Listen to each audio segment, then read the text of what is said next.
Okay, video 4 for January 28th, 2019.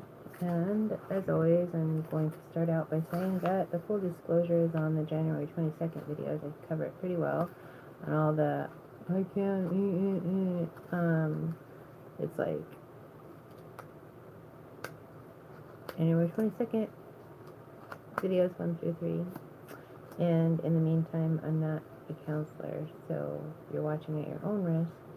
I just have my experience. I'm sharing my material that I have permission to share, and the material that I have permission to share with my take on it. So, mindfulness. Worksheet 2. This is some of the homework.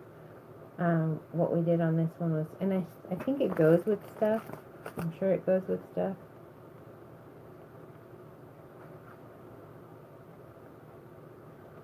There's worksheet 3. This is a whole bunch of 2. Doing my homework was part of my target behaviors. Did it sometimes,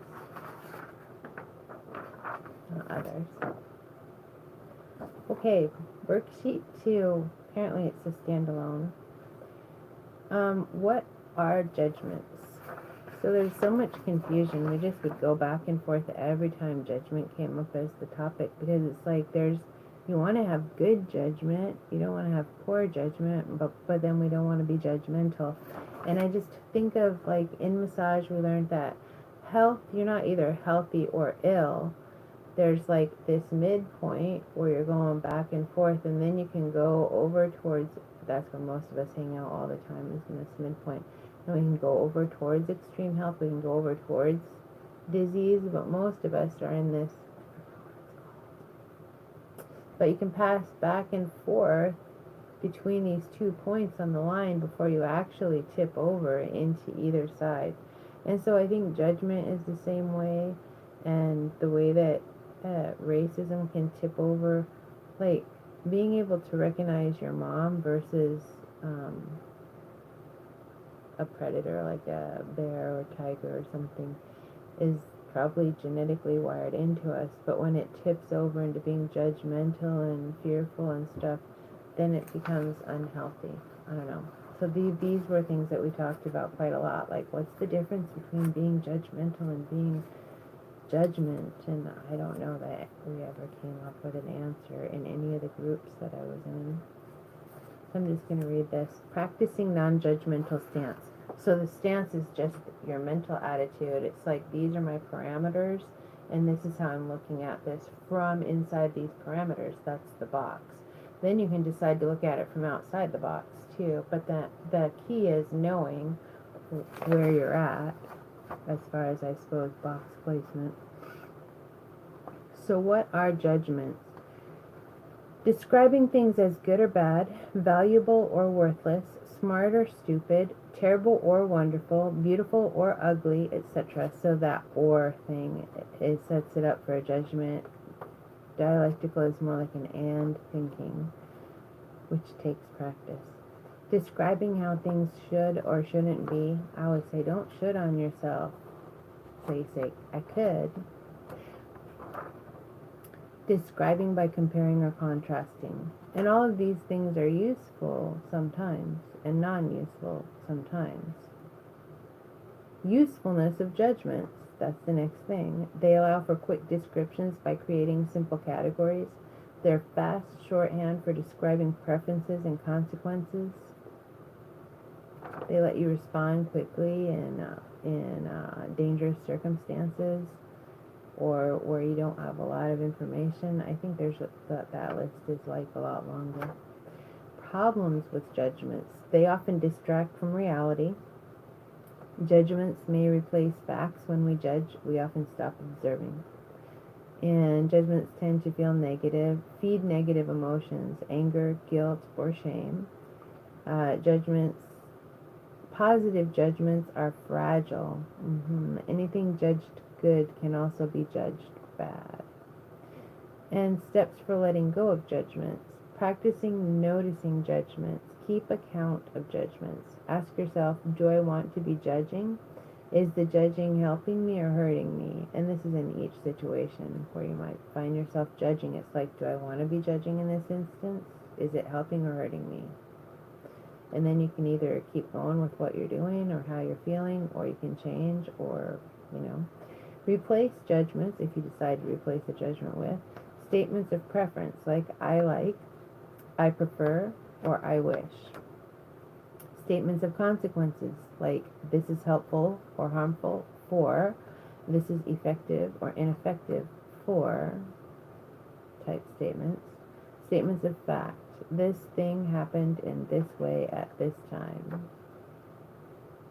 So instead of saying orange is good, you could say I like orange, or I prefer orange to pink, or I wish that was orange instead of purple, Statements of consequences, this is helpful or harmful for. Instead of saying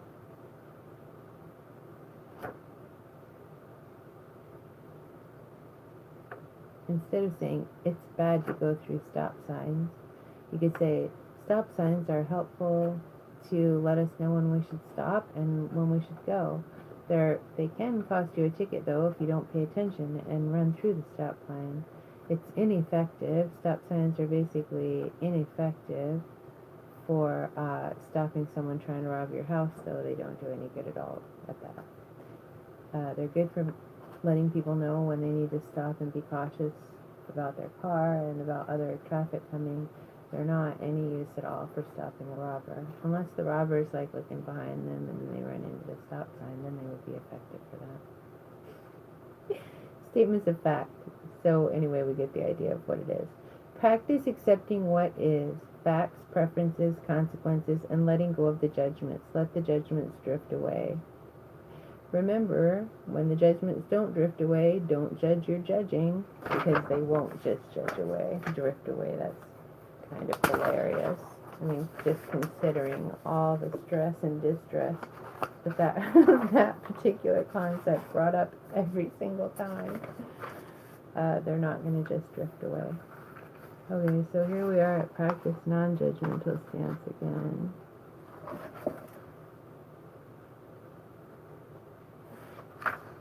Oh, here's the rest of it. I thought there was some kind of work that you're supposed to do with it.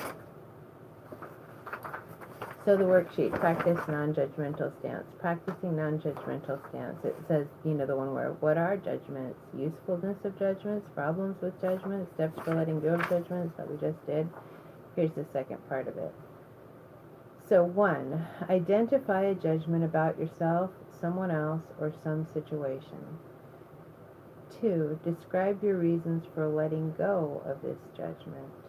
3, replace the judgments with descriptions of facts, consequences, and or your preferences about this. 4, practice accepting the non-judgmental descriptions and letting go of the judgments. Identify any words, actions, body postures, or imagery that helps you let go. 5, remember not to judge your judging. And 6, describe any changes you noticed in your acceptance or your emotions as you practiced non-judgmental stance. So judgmental stance could be like, I like tomatoes. I think tomatoes are so yummy. They're such a good, delicious food. And I think people that don't like tomatoes are freaking weird. I think they're weird. I mean, why would you not like tomatoes? Tomatoes are so good.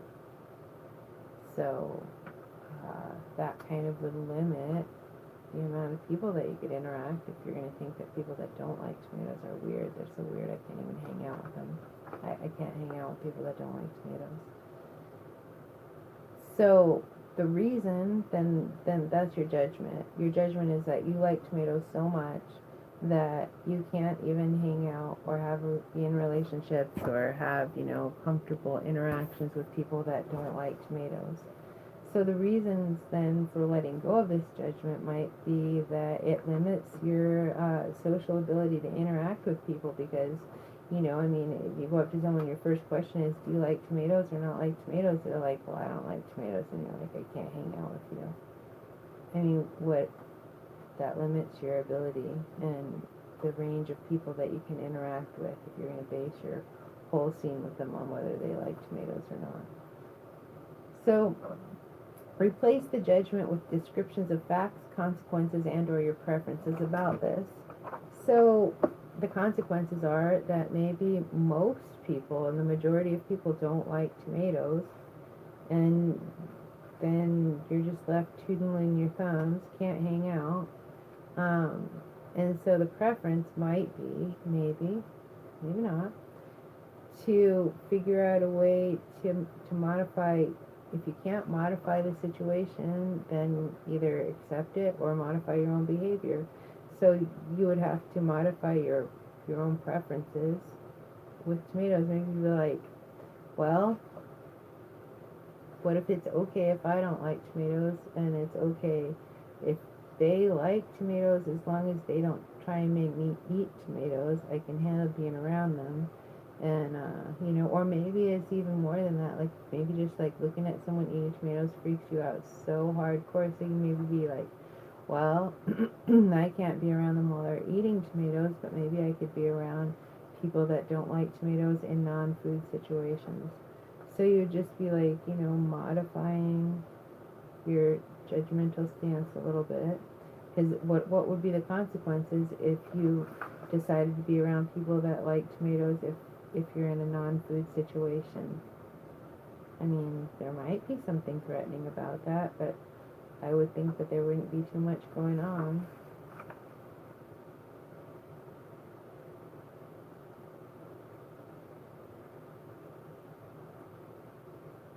And then describe any changes you noticed in your acceptance or your emotions as you practice non-judgmental stance. Oh, practice accepting the non-judgmental descriptions and letting go of the judgments. So identify words, actions, body postures, or imagery that helps you let go.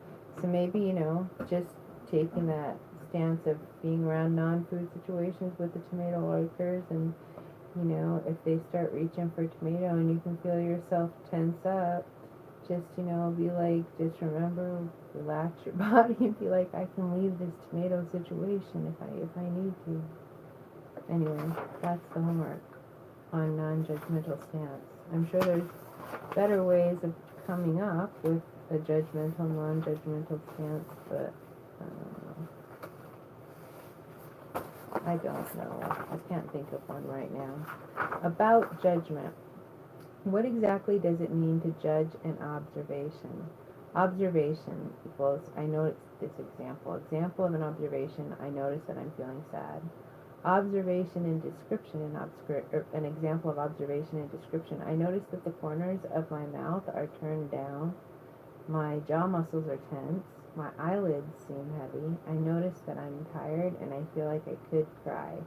I notice that there is an uncomfortable feeling in the pit of my stomach.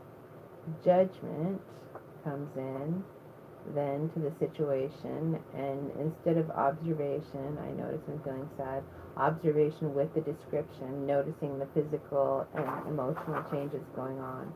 Then judgment steps in and says, sadness is a bad emotion. When I am sad, I am bad. Something is wrong with me because I feel sad. Or, it could be the opposite kind of judgment. Sadness is a good emotion. When I am sad, I'm being good. Something is right with me, just any kind of judgment onto that sadness.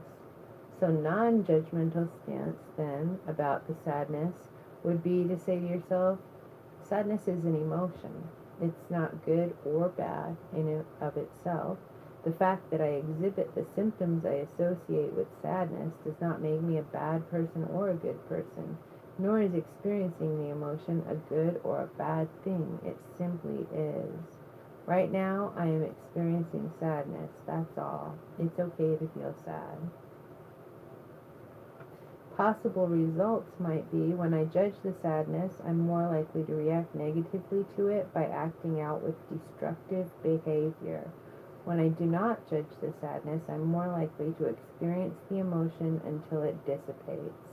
Cry it out, man, just like a baby. So somebody found this on dbtselfhelp.com. Doesn't say anything else about this. And that is the judgment segment for this